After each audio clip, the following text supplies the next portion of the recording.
If your left hand isn't quite getting the smooth chord changes, the legato melodies that you want to get out of your playing, it's down to one of two things. It's either your technique that can be improved, or it is the fingering choices that you're making that's making the piece far harder than it should be.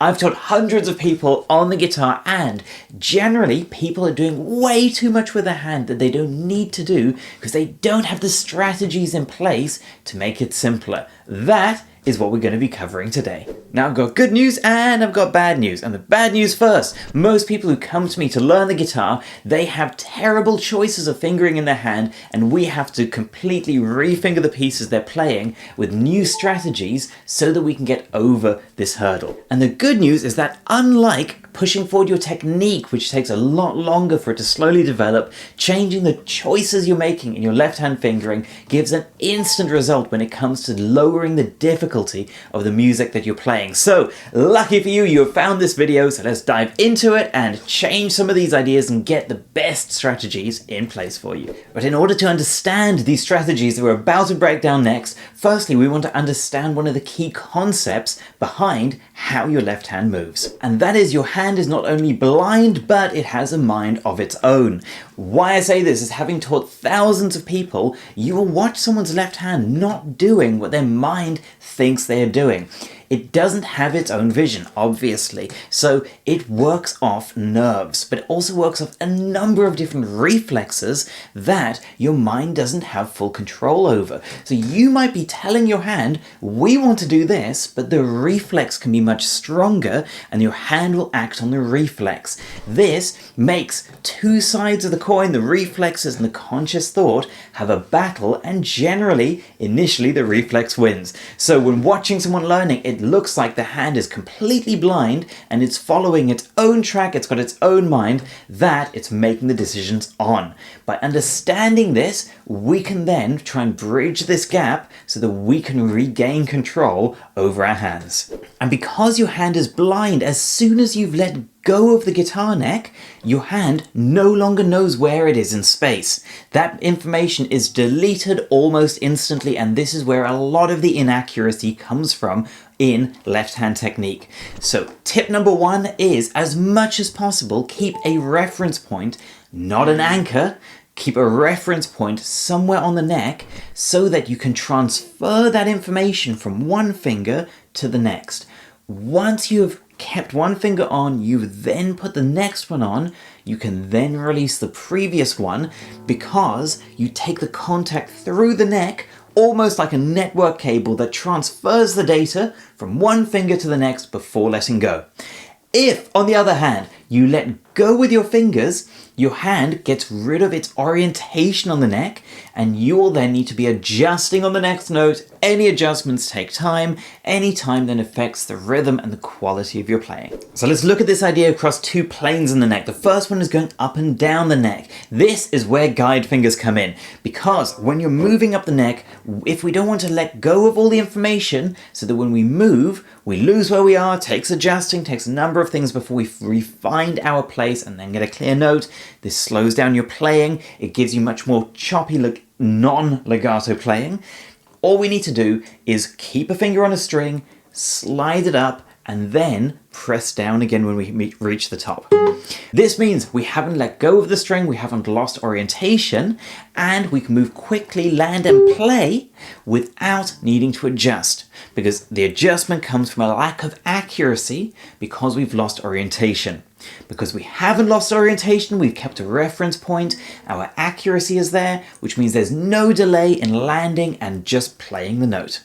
Then when moving across the neck, we don't want to be letting go of a string and then moving up a string and putting the finger down again, unless maybe we've got an open string between them that gives us that time so we can really slowly move and keep that level of accuracy. Otherwise, as soon as you let go of a note, not only have you lost your orientation, but the note has stopped.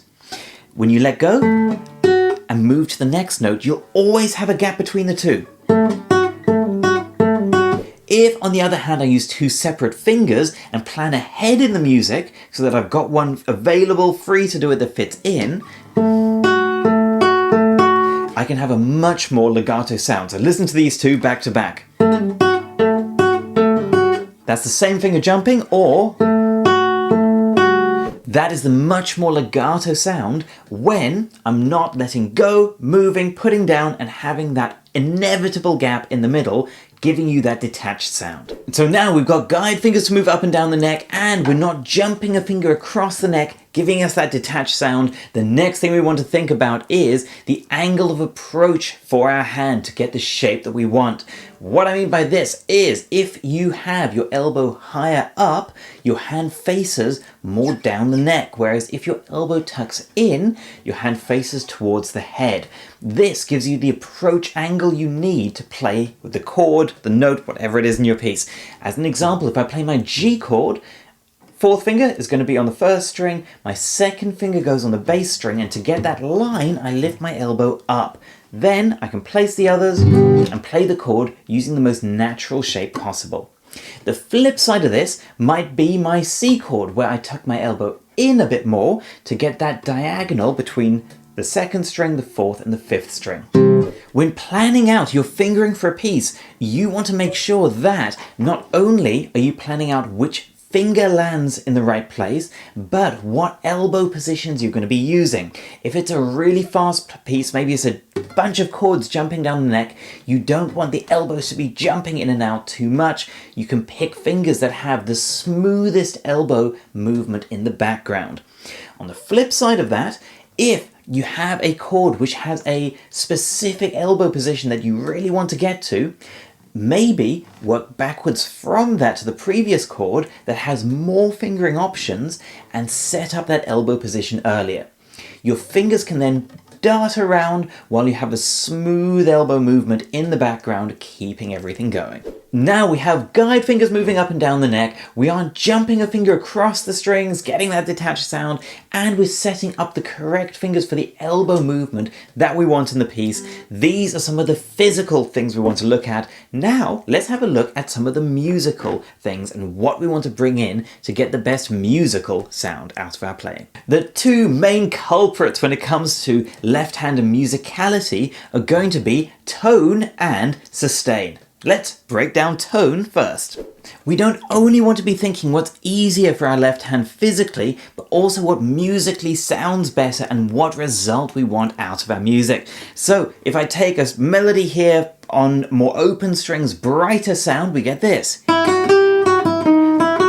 then if I want to warm up that sound and move higher up the neck, you'll hear the tone change on the exact same notes. This way, you can decide on not only the fingering you think that is going to be the easiest to play, but pull out the most musical side of your playing so that the end result is the best sound, not just the easiest thing to do. One of the big mistakes here is when people don't choose between them, they just pick the easiest one. Halfway through a phrase, they might change position, and the musical idea is all off kilter then. They might start warm, then it goes bright, without a musical choice behind it. So make sure that when you have a melody, whatever it is that you say, this whole section I want to have warm, don't suddenly jump or throw in an open string that breaks down all of this for you, because from a listener's point of view, this will destroy the musical side of your playing. Then talking about sustain in your left hand fingering, because often you've got melody notes that want to connect through into the next note in the melody, and if you let go of that note too early, the note stops. You want to be listening to the notes and playing them as if you were singing them. If in singing the note you wouldn't naturally put a breath in there or stop the note, then don't let go of the note, because it'll break this up. Let's have a look at this in an example. This is one of the old grade 6 pieces. It's quite a known one. And I do a different fingering to what most people do there. This is the standard fingering people use. Listen to the melody.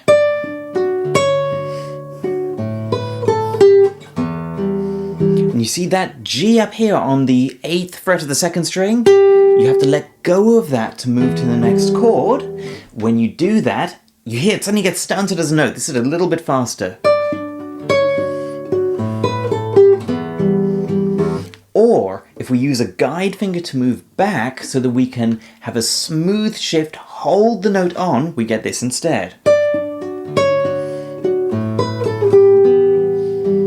Now you can hear that note lasting over the other notes we're playing. What we've done is we've connected the melody into a legato phrase in the same way you would sing it and not let go of a note and suddenly have it get stunted and, of course, lose a lot of the musical quality we want to keep in our playing. One of my favorite exercises for this is to separate out that melody that we're playing from the rest of the piece. In this case, with this piece, we'd get this.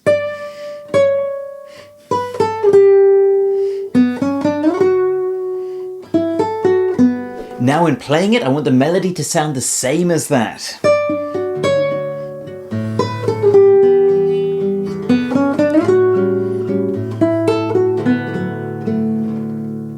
By alternating back and forth between these, it can bring it to your attention when there's a note that you're letting go of that you should be holding on. And now you have technique side, guide fingers moving you up and down the neck. You aren't jumping fingers across, that'll give you that detached sound because inevitably you have to lift up, move, put down. That takes time, which detaches the notes.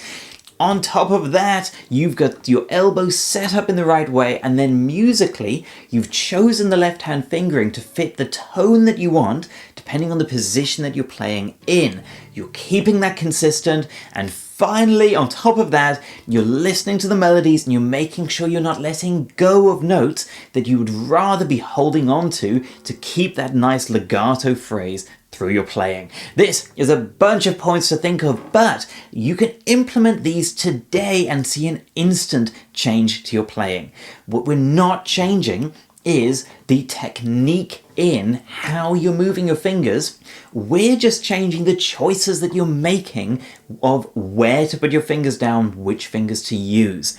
Because of that, this should rocket forward your playing very quickly. If you have certain areas in your piece that you want me to have a look at, the fingering that you've chosen, and see if it's something that I would do, or if I've got a better idea for you, then drop it in the comments below. We can get in touch. I can get some ideas out to you. Also, if you found any value in this video, which I'm absolutely sure you have, like, subscribe, follow, all of the good stuff here, because I'm going to be putting out tons more ideas specifically for you to try and push forward your guitar playing. If you want to see more of a breakdown of those ideas, I've got both guide fingers and a very popular one on how to get your elbow moving in your guitar playing to really unlock your shoulder and get the most out of your left hand. Check out this video here where it breaks it all down for you. I'll see you in there.